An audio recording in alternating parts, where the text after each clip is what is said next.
Hello, are you ready for cycle 4, week 3? So am I. I'm so glad that you're joining us. Have your book open, give it a little wiggle, and let's go. We have Cherish. She's in our Midland campus, and we have Angel. She's with me in our Reston campus. And then we have Liliana and Casimir who are in Florida.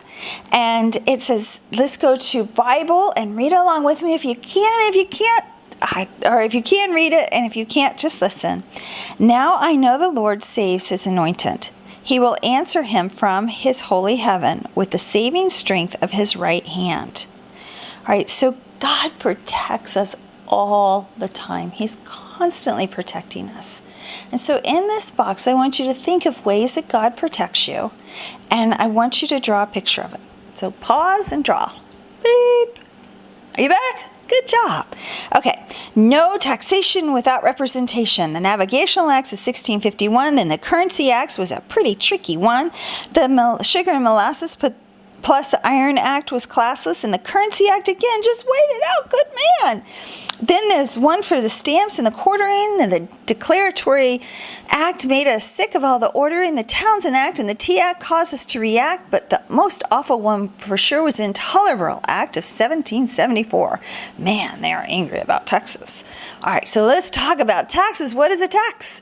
A tax is when the government takes some of the money that you've earned and puts it for the government to use. So taxes sometimes are good because taxes build roads, and they build, I don't know what else they build. They build schools. They build roads, schools, military. They build the military. And they can help people to some degree. But we're talking about taxes that went from the colonies to England. And there were quite a few of them. And so many times we in America think, oh, the British were just taxing us too much. This was terrible. But we have to really think about this. Why were they taxing us? Do you know why they were taxing us so much? Let's go back just a little bit to last week. And they were taxing us so much because of the French and Indian War. Now remember, the French and Indian War was not of the French against the Indians. It was the British against the French and the Indians.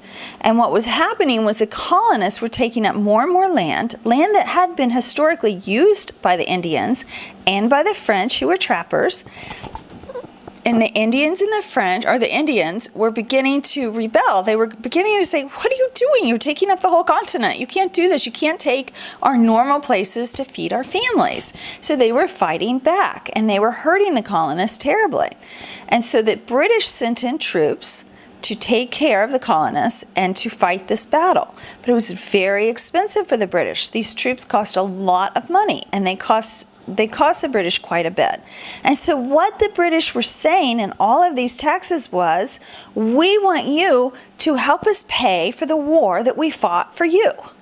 And in fact, the people in Great Britain were paying more in taxes per capita than the colonists were paying in taxes for the war that was fought for the colonists. So you can kind of see both sides here.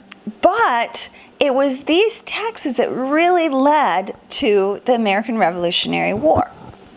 So in our box down here, we're going to draw a picture of the Boston Tea Party. And in the Boston Tea Party, there's a description, and basically a group of colonists got onto the Beaver, the Dartmouth, and the Eleanor, and they were called the Sons of Liberty. And they threw tea overboard, and they called it the Boston Tea Party. And what's interesting about it was they dressed as Mohawk Indians, and then they swept the decks of the ships clean when they were done. They were tidy bad people, or not bad people probably, but they were tidy rebels. They threw the tea over and then they swept it clean. And so you're going to draw a picture of that down here. But this is great conversation for your critical thinking skills class. I want you in the class to talk about, well, should the colonists have paid the taxes, or should they have rebelled? What does that look like, especially since the war was for them? And did the king have the right? How could it have worked out differently? So I want you to talk about that during class. All right, so up here we have Jonathan Edwards. Remember Jonathan Edwards, George Whitefield? They started the First Great Awakening. And he was a Puritan. He was a British-American philosopher. And he felt called by God to go and tell people the truth of the Bible and read the Bible to them and bring them to repentance. And it says in the Bible that John the Baptist was a baptism of repentance, and it paved the way for the Lord. And so that was really what they were preaching, was a baptism of repentance, or repenting. And so here, God cherishes those who worship him. Ask your mom or dad about times that God has protected them. Oh, we have Gerard down here too. He's in Reston. From what you have read about the colonists, what are some ways that God protected them? So read about the colonists and think of ways that God has protected them, and talk to your mom about it. Okay? All right, so on the other page, on the next page over, page 9, it says an Englishman, Thomas Newcomen, made the steam engine in 1711. James Watt of Scotland improved the design in 1765.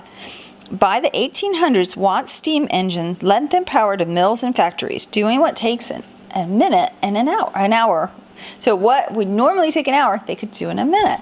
So we're going to talk about how this started so much. When people could do things quicker and faster using machinery, they could divert their time to other things. So we're going to do this in science this week. So don't draw the picture.